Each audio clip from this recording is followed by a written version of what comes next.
नको.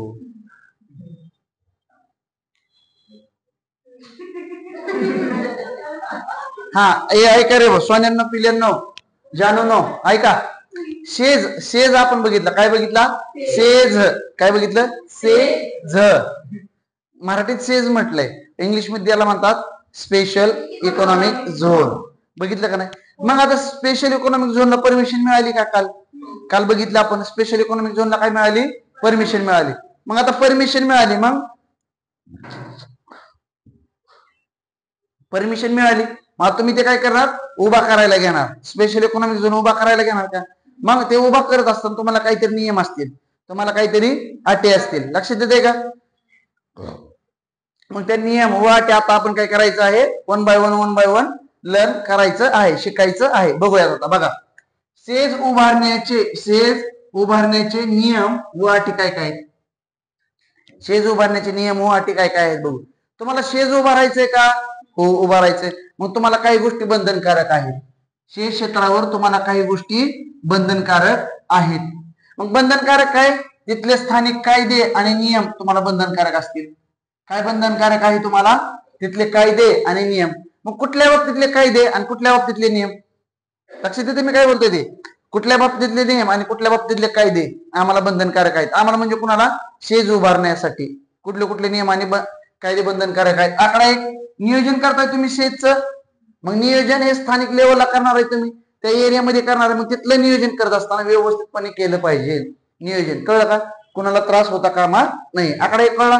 दोन, प्रदूषण नियंत्रण झालं पाहिजे. तुम्ही शेज उभारणार, एवढे मोठे हेक्टर मध्ये उभा करणार आहे ते, मग तिथं प्रदूषण होईल. मग त्यासाठी नियंत्रणाची व्यवस्था असावी. दोन, कळालं का?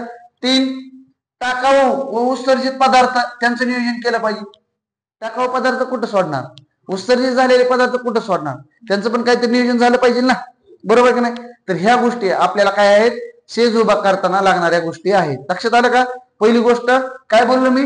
शेज क्षेत्रांवर काही गोष्टी बंधनकारक आहेत. मग काही गोष्टीमध्ये काय काय येतं? तिथले नियम आणि कायदे.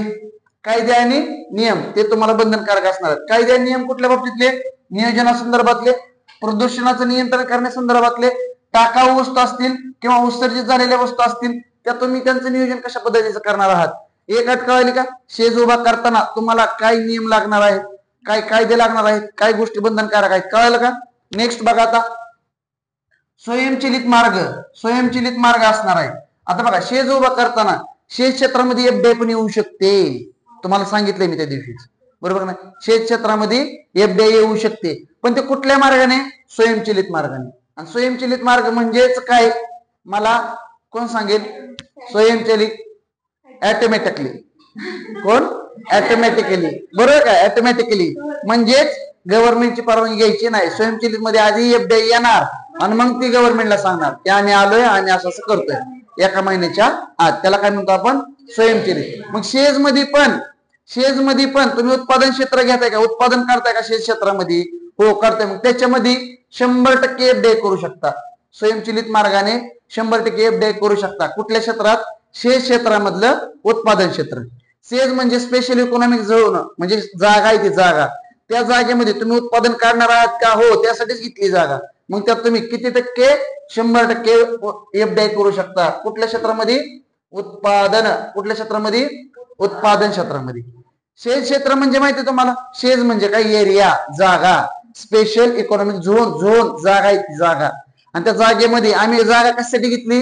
आम्हाला तिथं उत्पादन काढायचंय. आम्हाला तिथं काय करायचंय? उत्पादन. विविध गोष्टींचं उत्पादन असू शकतं. लक्षात आलं का? मग त्या उत्पादन क्षेत्रामध्ये किती टक्के एफडीआय असणार आहे? 100%. कुठल्या मार्गाने? स्वयंचलित. कळलं का? क्लिअरिटी आली का? नेक्स्ट नियम काय सांगितला किंवा काय अट काय सांगितली त्यांनी? शेत प्रकल्प विकासकांना, प्रकल्प म्हणजे क्षेत्र, युनिट, आणि विकासकांना म्हणजे डेव्हलपर. काल बघितलंय आपण. प्रकल्प म्हणजेच काय? युनिट, आणि विकासकांना म्हणजेच काय? डेव्हलपर. बरोबर का? डेव्हलपर. मग यांनी काय करायचं? ज्यावेळेस डेव्हलप करत असेल शेत क्षेत्र, डेव्हलप करत असेल शेत क्षेत्र, त्यावेळी त्यांना काय करायचं? कामगार कायदे पाळायचे. कुठले कायदे? कामगार कायदे. हे महत्वाचं आहे. कामगार कायदे त्यांना पाळलेच पाहिजे. लक्षात आलं का? नेक्स्ट काय सांगितलंय? आता स्टेट गव्हर्नमेंट आहे का?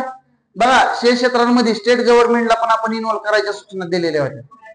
आहे की नाही. राज्य सरकारला आपण काय करायचं, इन्व्हॉल्व्ह करून घ्यायचं. मग स्टेट गव्हर्नमेंटला काय सूचना केल्या त्यांनी, स्टेट गव्हर्नमेंटला की तुम्ही काही नियम बनवा, काही अटी बनवा, नियम बनवा आणि पद्धती असतील कशा संदर्भातल्या, शेत संदर्भातल्या. शेत संदर्भातल्या काही अटी असणार आहेत, काही नियम असणार आहेत, काही पद्धती असणार आहेत, त्या तुम्ही सरळ करा. सरळ करा म्हणजे सरलता, म्हणजेच काही गोष्टींमध्ये अटी असतील, नियम असतील, त्यांच्या पद्धती असतील शेज मधल्या, तिथं अडचणी येत असतील तर त्या तुम्ही काय करा, सरळ करा, सरलता आणा त्याच्यामध्ये. लक्षात आलं का. तर ह्या नियम आणि अटी कशा संदर्भातल्या आहेत, शेज उभा करण्याच्या संदर्भातल्या आहेत. आकडा 1 ला काय राऊत, फास्ट बोलायचं सगळ्यांनी, सगळ्यांनी फास्ट बोलायचं. आकडा 1, परत मोठ्यामधलं 2, 100% एफडे कुठल्या क्षेत्रामध्ये, गुड. तिसरं काय,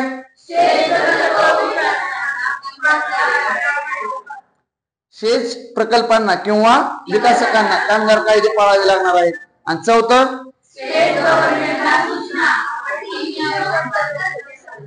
कळलं का, काय अडचण, शिकायला कळतंय का काय चाललंय ते आयुष्य जगत असताना, बरोबर का. आता बघा किमान क्षेत्र किती आहे, शेतचं किमान क्षेत्र, शेतचं किमान क्षेत्र, किमान क्षेत्र. आता बहु उत्पादन, बहु म्हणजे काय, जास्त नाही, अनेक. बहु म्हणजे काय, अनेक, अनेक उत्पादन क्षेत्र असणार आहेत, अनेक. मग अनेक उत्पादन क्षेत्र असेल एखाद्या शेज मध्ये, एखाद्या शेज मध्ये अनेक उत्पादन असणार आहेत. अनेक उत्पादन म्हणजेच काय, एखाद्या ठिकाणी शेत क्षेत्रामध्ये, शेत क्षेत्रामध्ये म्हणजे त्या जागेमध्ये जागा किती आहे बघा, 500 हेक्टर. किती आहे, 500 हेक्टर. 1 हेक्टर 2.5 एकराचा असतो. 1 हेक्टर किती, 2.5 हेक्टर. मग 500 गुणिले 2.5 करा बरं, किती होते बघा, 5 दुने 10 हजार आणि ते वरचं 250, 1250 एकर झालं. किती एकर झालं, 1250 एकर. 1250 एकरा मधला प्लॉट काय बारीक असेल का, इमॅजिन करा फक्त. 1250 एकर कुठलं कुठं झालं. 1250 एकरामध्ये बहुउत्पादन क्षेत्र असणार आहे. बहुउत्पादन क्षेत्र म्हणजे काय, तिथं अनेक प्रकल्प असणार आहेत. फॉर एक्झाम्पल एका ठिकाणी केमिकलचं उत्पादन घेतलं जाईल, एका ठिकाणी केमिकलची फॅक्टरी असतील, तर एका ठिकाणी मेकॅनिकलची फॅक्टरी असतील, एका ठिकाणी ऍटो म्हणजे गाड्यांच्या फॅक्टरी असतील. लक्षात येते का मी काय बोलतोय, ते गाड्या त्याला काय म्हणतात, ऑटोमोबाईलच्या फॅक्टरी असतील. म्हणजे बहु झालं का, बहु उत्पादन. बहु म्हणजे काय, अनेक उत्पादन घेणारं क्षेत्र. लक्षात आलं का मी काय बोलतोय. मग त्या क्षेत्रासाठी जागा किती दिली त्यांनी, 500 एकर. मग तिथं आता तो जो डेव्हलपर आहे, तो डेव्हलपर काय म्हणणार, डेव्हलपर शेज विकासक, आठवलं का डायग्राम, तो काय म्हणणार, आम्हाला या ठिकाणी बहु उत्पादन काढायचं, मग आम्हाला त्यासाठी जागा पाहिजे. आलं का लक्षात. भारत सरकार काय करणार, अधिसूचना काढणार. लक्षात येते का, संमती मंडळाकडे ते जाणार, आठवलं का. आणि संमती समितीकडे जाणार. संमती समिती काय देणार, शेत क्षेत्रांना परमिशन देणार. लक्षात येते का, युनिटला, समजलं. हा, मग आता 500 हेक्टर साठी परमिशन मिळणार, पण कोणासाठी 500 हेक्टर, बहुउत्पादन क्षेत्रासाठी. आलं का लक्षात, बहुउत्पादन क्षेत्रासाठी. पूर्वी किती होतं, 1000 हेक्टर होतं, आता किती, 500 हेक्टर आहे. लक्षात आलं का, बहुउत्पादन क्षेत्रासाठी. एकल उत्पादन क्षेत्र, एकल म्हणजे काय, एकच, एकच, एकल म्हणजे काय, एकच, एकच उत्पादन क्षेत्र, एकच. त्यासाठी जागा किती दिली बघा, 50 हेक्टरची. पूर्वी होती 100 हेक्टर. पूर्वी किती होती, 100 हेक्टर, आता किती, 50 हेक्टर. एकाच गोष्टीसाठी. आम्हाला फक्त काय करायचंय, आम्हाला फक्त ऑटोमोबाईल म्हणजेच काय, BMW गाड्या म्हणजे गाड्यांचंच फक्त आम्हाला क्षेत्र डेव्हलप करायचं. कशाचं, गाड्यांचं क्षेत्र आम्हाला डेव्हलप करायचं. लक्षात येते का. म्हणजेच काय, एकल उत्पादन क्षेत्र म्हणजेच काय, म्हणजे एकच गोष्ट आम्हाला डेव्हलप करायची. लक्षात येते का, एकच गोष्टीचं आम्ही उत्पादन करणार आहे. त्यासाठी जागा किती असेल, 50 हेक्टर. पूर्वी किती होती, 100 हेक्टर. लक्षात येते का, काय अडचण नाही. नेक्स्ट काय बोलले, मुक्त व्यापार व वखार क्षेत्र. व्यापार, मुक्त व्यापार, फक्त व्यापारच करायचा. त्यासाठी जागा किती दिली, 40 हेक्टर. किती हेक्टर, 40 हेक्टर. म्हणजे तिथे नुसत्या वखारे असणार, नुसता व्यापार करायचा, माल आणायचा गोडाऊन मध्ये ठेवायचा आणि तिथनं एक्सपोर्ट करायचा. अर्थ कळला का त्याचा, मुक्त व्यापार आणि वखार क्षेत्र.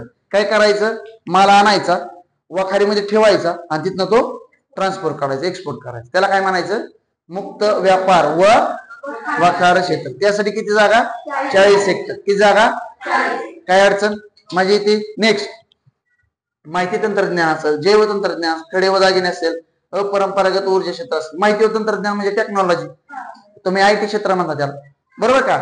आयटी मध्ये कोणाचा तरी भाव असेल, कोणा सॉफ्टवेअर इंजिनियर असेल, भाव असेल, बहीण असेल, कोण ना कोण असतं, मम्मी पप्पा असतात का नाही. हा, मग तसं ते माहिती क्षेत्र. लक्षात आलं का. जैव तंत्रज्ञान, जैव तंत्रज्ञान म्हणजेच काय, जीव, बायोटेक्नॉलॉजी म्हणतो आपण त्याला, कळतंय का. मेडिकल फील्ड साठी लागतात, लक्षात येते. नेक्स्ट खडे दागिने, खडे व दागिने तुमच्या हातात असतात बघा, पवळा बिवळा असतो हातात असा, लक्षात येते का. ह्याला पवळ्या म्हणतात, काय म्हणतात, पवळा. म्हणजे हे खडे झाले, दागिने असतील त्यासाठी व्यवसाय असेल, लक्षात येते. परत अपरंपरागत ऊर्जा क्षेत्र, मग ह्या सगळ्यांसाठी किती क्षेत्र दिले त्यांनी, 10 हेक्टर. किती क्षेत्र दिले, 10 हेक्टर. लक्षात आलं का मी काय बोलतोय. प्रत्येक शब्द तुम्हाला मी एक्सप्लेन केलेला आहे. आता रिव्हिजन घेऊ, हा नीट ऐका. चला, शेज किमान क्षेत्र मर्यादा किती आहे, शेजला बहुउत्पादनाला किती क्षेत्र असेल, 500 हेक्टर.